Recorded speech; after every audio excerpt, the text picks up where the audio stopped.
భూమిని చెయ్యి పట్టుకొని లాక్కొని వచ్చేస్తాడు గగన్. బావా, ప్లీజ్ బావా, వదులు బావా అని భూమి బ్రతిమిలాడుతున్న గగన్ మాత్రం వదలకుండా భూమిని దగ్గరగా లాగి, హల్దీ ఫంక్షన్ అంటే బ్రతిమిలాడితే వదిలిపెట్టడాలు ఉండవు, పొయ్యాల్సిందే అని అంటూ అక్కడున్న వాటర్లో పెద్ద బిందెతో భూమి మీద వాటర్ పోసేస్తాడు గగన్. మరోవైపు శివాని కూడా లాక్కొచ్చి పూరి నీళ్లు పోస్తూ ఉంటుంది. భూమి పైన గగన్, శివ పైన పూరి ఇద్దరు నీళ్లు పోస్తూ ఉంటారు. అక్క తమ్ముళ్ళని అన్నా చెల్లెళ్ళు కలిసి నీటిలో ముంచేస్తారు. భూమి కూడా ఏమాత్రం తగ్గకుండా గగన్ మీద నీళ్లు పోసే ప్రయత్నం చేస్తుంది, కానీ గగన్ లొంగడు.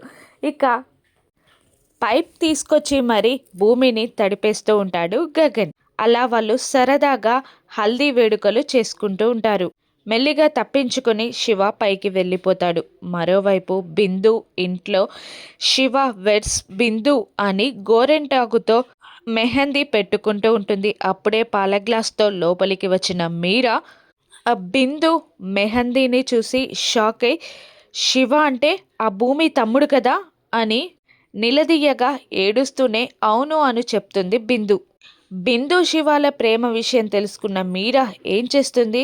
శివ పెళ్ళి అసలు ఎవరితో జరుగుతుందో రాను ఎపిసోడ్స్లో చూద్దాం. Thank you for watching.